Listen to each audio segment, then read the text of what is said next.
Pandemics leave in their wake a trail of death and devastation. But history teaches us that pandemics are also catalysts for change. Quarantine systems, isolated healthcare delivery, and travel passes are all changes that resulted from our past pandemic experiences. Pandemics have also revealed structural inequalities in society and fueled a desire to build back better. The COVID-19 pandemic presented several key challenges to decision makers. But Professor Vivian Kwang wen Lin, the Executive Associate Dean of the Faculty of Medicine in the University of Hong Kong, notes that the pandemic also had some transformational possibilities emerging. Digital health is a big one in many places, and those changes look like they will stay. Many countries started to reorganize supply chains. There was much greater focus on primary healthcare and community engagement. And outside of the health sector, we've seen engineers talking about better quality buildings, healthy buildings. We've seen people in social sector talking about the need for better social protection systems. And many businesses are now preparing for whether the workplace will be transformed because people want to continue to work from home. To make these transformations practical, a new way of planning is needed. In traditional strategic planning, we look at the facts and the trends and forecast the future. This linear approach assumes that all variables are within our control and ignores any external disruptions. However, linear thinking is not always sufficient as the future contains many uncertainties.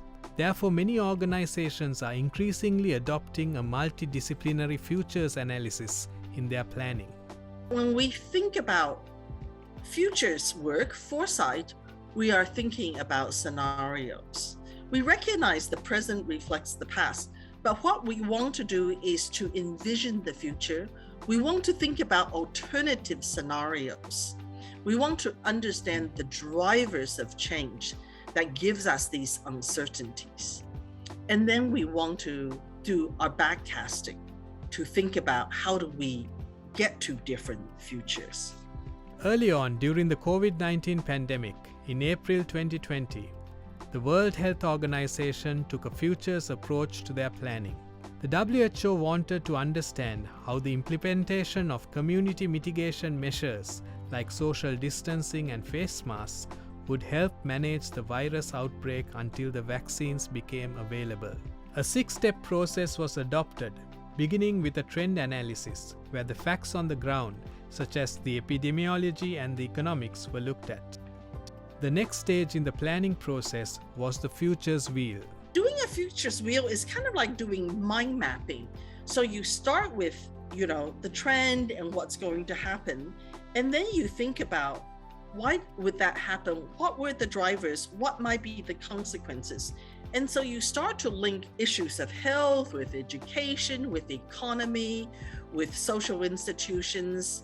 But most importantly, it's about also testing this with wildcards. Wildcards are low probability events like wars, famines, other diseases, and IT-related issues that could have a significant impact in the future. Each scenario was tested against these wildcards to understand how these events would impact them. After these facts were considered, the WHO's planning think tank developed 4 scenarios of the future.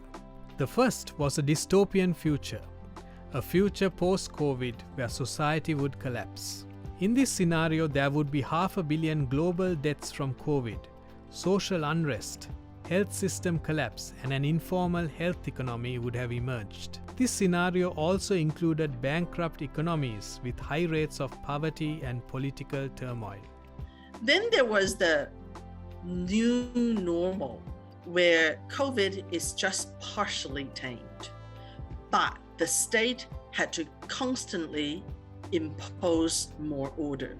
Outbreak gets contained, but it resurfaces. US-China tensions threaten to cause the WHO to collapse.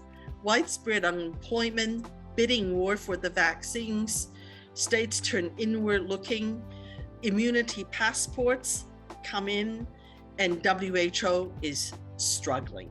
The third scenario was the optimistic view, the growth scenario. In this scenario, the vaccine is developed relatively quickly, new infection rates are flattened, businesses are reopened, and life goes back to normal. Stimulus funding would help the economies to grow, vulnerable groups would be supported, there would be strong trust in government, and digital technology use would be high.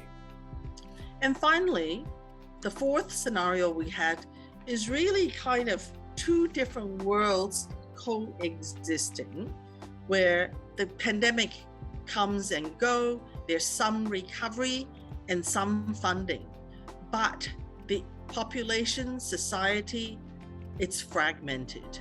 The health system becomes two tiers. The people with immunity passports get to do things.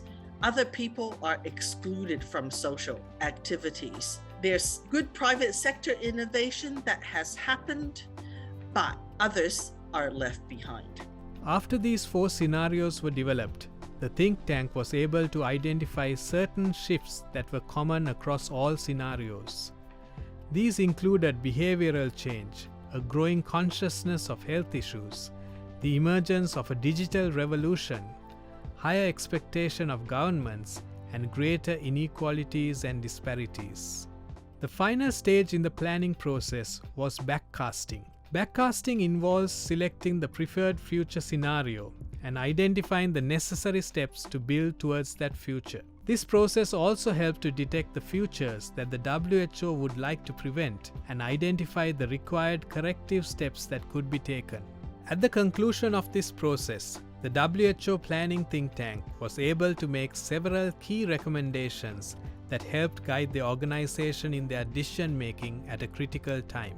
Looking back, Professor Vivian Lin sees great value in using foresight analysis as a vital tool in planning for the future. There's a number of different ways in which foresight can be useful. Foresight, in the first instance, helps you ask good questions, critical questions, systemic questions, provocative questions.